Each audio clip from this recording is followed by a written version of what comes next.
सोचिए हमारे देश में कोई ऐसा साइबर हमला हो जिसकी वजह से सारा डेटा गायब हो जाए।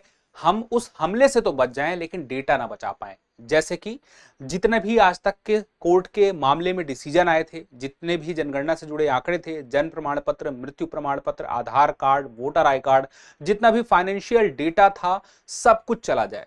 जिनको योजनाओं में लाभ मिलता था वो सब डेटा भी ना रहे तो कितनी बड़ी मुश्किल हो जाएगी। सरकार कैसे चलेगी, देश कैसे चलेगा। और इसी का विकल्प अब ढूंढ लिया है भारत ने, क्योंकि भारत के बाहर डेटा सुरक्षित रखने का एक मास्टर प्लान लेके आया है यूएई के साथ में। हाल ही में यूएई के प्रेसिडेंट भारत आए और सिर्फ 2-3 घंटे के लिए आए और दोनों ने मिलकर कुछ ऐसा तय कर लिया जिससे कि दोनों देशों को बड़ा फायदा होने वाला है, यानी कि डेटा का खतरा नहीं रहेगा। चलिए समझते हैं पूरा मामला क्या है। देखिए, भारत और यूएई का प्लान है डेटा एम्बेसी का, और ये डेटा एम्बेसी का प्लान आता है जब बीते दिन यूएई के प्रेसिडेंट मोहम्मद बिन जायद आते हैं भारत। और जैसा कि मैंने आपसे बताया सिर्फ 2 या 3 घंटे के लिए आए थे। 2-3 घंटे की इस मुलाकात में यह तय हुआ कि इंडिया यूएई में और यूएई इंडिया में एक एम्बेसी बनाएगा जिसको कहा गया डेटा एम्बेसी, या कहीं कहीं पे इसको कहा गया डिजिटल एम्बेसी, जिसे मैंने आपसे क्या बताया कि देश का प्रमुख डेटा उस देश में होगा। तो अब यहां पे खतरा यह भी तो है कि अगर हमारे देश का डेटा और महत्वपूर्ण डेटा किसी दूसरे देश में रखा जाएगा और वो डेटा उस देश की सरकार ने प्राप्त करने की कोशिश की, तो इसके लिए क्या प्रबंध है। एग्जैक्टली ये डेटा एम्बेसी है क्या? क्या ये कॉन्सेप्ट दुनिया में पहली बार आया है? हालांकि भारत के लिए तो पहली बार है, लेकिन क्या दुनिया के लिए पहली बार है? सारी बातों को जानेंगे इस वीडियो में। लेकिन सबसे पहले एक महत्वपूर्ण जानकारी कि अगर आप यूपीएससी की तैयारी कर रहे हैं, करने का मन बना रहे हैं और आप चाहते हैं कि आपकी प्रीलिम्स और मेंस की एक समग्र तैयारी हो, घर बैठे कहीं से भी कभी भी, और बेहतरीन तैयारी हो दृष्टि आईएएस के साथ में, तो प्रीलिम्स प्लस मेंस की जीएस की कंप्लीट तैयारी आपकी होगी GS studio foundation live online course. और इस कोर्स में आपको जो भी क्लासेस मिलेंगी दृष्टि लर्निंग ऐप में मिलेंगी, जितनी बार चाहे आप क्लास को देख सकते हैं। पूरा आपका यूपीएससी का सिलेबस 14 महीनों में कवर करा दिया जाएगा, लेकिन क्लासेस उसके बाद भी अवेलेबल रहेंगी। आप 18 महीने तक क्लास को जितनी बार चाहें उतनी बार देख सकते हैं। और एक अच्छी बात यह है कि सिर्फ क्लास नहीं मिल रही है, आपको मिल रहा है स्टडी मटेरियल, वो भी कलर्ड प्रिंटेड नोट्स। और इसके साथ में आपको प्रीलिम्स और मेंस की टेस्ट सीरीज मिलेगी, और इतना कुछ आपको मिलेगा 24,999 रुपए में।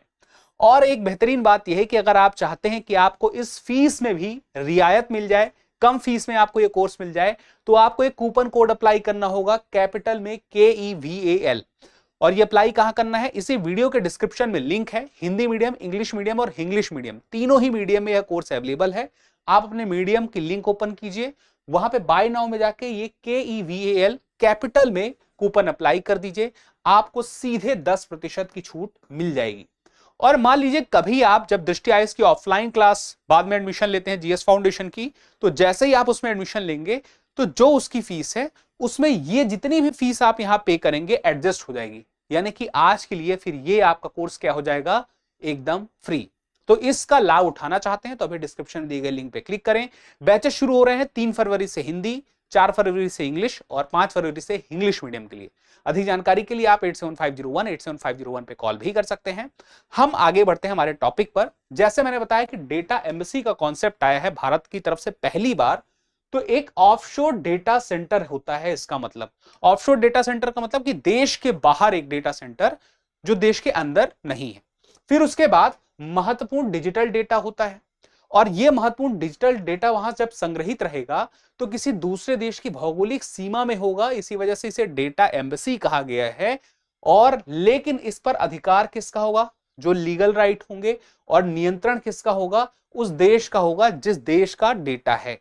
यानी कि अगर यूएई में अबू धाबी में भारत डेटा सेंटर खोलता है तो उस डेटा पर नियंत्रण अधिकार पूरी तरह से भारत के पास रहेगा, उसमें कोई हस्तक्षेप यूएई नहीं कर सकता। और यूएई भी भारत में जो डेटा सेंटर ओपन करेगा, भारत में हालांकि वो डेटा सेंटर रहेगा लेकिन उस पर कोई भी राइट भारत का नहीं होगा। और ये दूतावास के रूप में कहा जा रहा है, और भौतिक दूतावास से अलग है। जहां पे आमतौर पर दूतावास में लोग रहते हैं, यहां पे डेटा रहेगा। और दूतावास में भी क्या होता है, उस देश की सरकार या उस देश का कानून लागू उस दूतावास के अंदर नहीं होता है। अब आगे आते हैं, डेटा एम्बेसी का उद्देश्य क्या है। मैंने क्या कहा कि डिजिटल संप्रभुता एक की रक्षा करना। कल को कोई, मैं कहता हूं साइबर हमला नहीं, कोई प्राकृतिक आपदा ही आ जाए, कोई ऐसी आपदा आ जाए कि डेटा चला जाए, तब फिर क्या होगा। फिर उसके बाद साइबर हमला, प्राकृतिक आपदा, युद्ध या सरकारी सेवाओं की फिर ऐसी स्थिति में जब निरंतरता बनाए रखनी हो, जब डेटा की आवश्यकता हो, कहीं से ना मिल रहा हो, तो हम फिर वहां से प्राप्त कर लेंगे।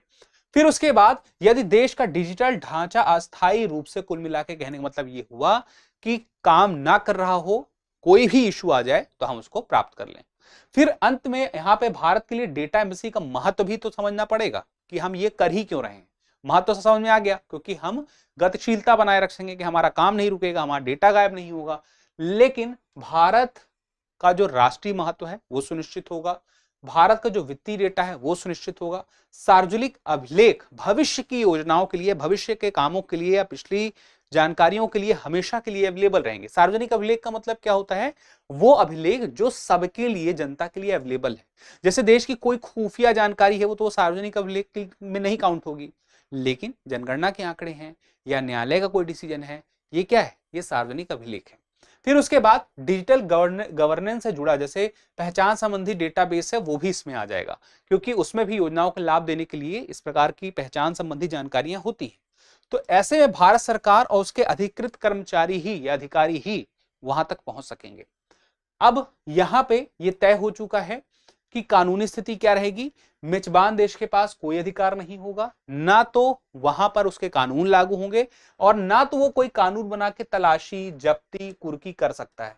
इन सब से वह मुक्त रहेगा। लेकिन ये कब होगा, जब जब दोनों देशों के बीच में यह तय हो चुका है कि वो ऐसा करेंगे, तो उसकी प्रक्रिया क्या होगी, उसके नियम कायदे क्या होंगे, विनियमन कैसे होगा, ये सब पहले से तय हो जाए, यानी कि पूरा समझौता पहले से हो जाए। और उन समझौतों में ये चीज होना जरूरी है। अगर इनमें से मान लीजिए उस देश की सरकार ने जब्ती कर ली, डेटा हमारा ले लिया, तो फिर हमारे लिए तो फिर संकट की बात है, राष्ट्रीय सुरक्षा का मसला हो जाएगा। तो राजनयिक प्रतिरक्षा, डिप्लोमेटिक इम्यूनिटी हमें हमारे डेटा के लिए हमें मिलनी चाहिए। फिर उसके बाद आखिरी में आगे की राह में देखें तो सबसे महत्वपूर्ण बात क्या है, जो नियम होंगे, जो भी कानून होगा, जो भी नीति होगी इसमें, उसमें क्या होना चाहिए, समझौते में स्पष्टता होनी चाहिए। अब आप सोचिए, यूएई और भारत के संबंध ऐसे हैं कि तीसरे यानी कि टॉप 3 प्रमुख व्यापारिक साझेदारों में एक है। भारत जहां दुनिया भर के देशों में निर्यात करता है, उसमें भी प्रमुख ऐसा देश है जहां पे सबसे ज्यादा सामान भारत निर्यात करता है। और तेल प्राप्त करने में भी भारत के लिए यूएई महत्वपूर्ण भूमिका निभाता है। तो ऐसे में यूएई पर भरोसा हम और बढ़ाकर और साथ में उसे भरोसा और दिलाकर रिश्ते को और मजबूत कर रहे हैं भविष्य के लिए, जिसका फायदा हमें भविष्य में तो मिलेगा ही।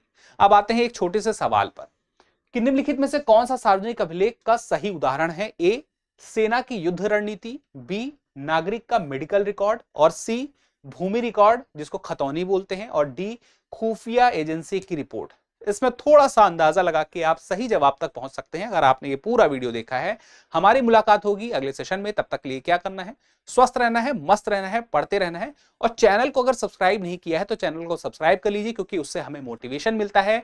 हर दिन की जो भी अपडेट होती है वो भी आपको मिल जाती है, और इसी तरह से हमारा और आपका साथ बना रहता है। मिलते हैं अगले सेशन में। धन्यवाद। अब एग्जाम की तैयारी को और बेहतर करने के लिए हमारे चैनल को लाइक, शेयर और सब्सक्राइब करना ना भूलें।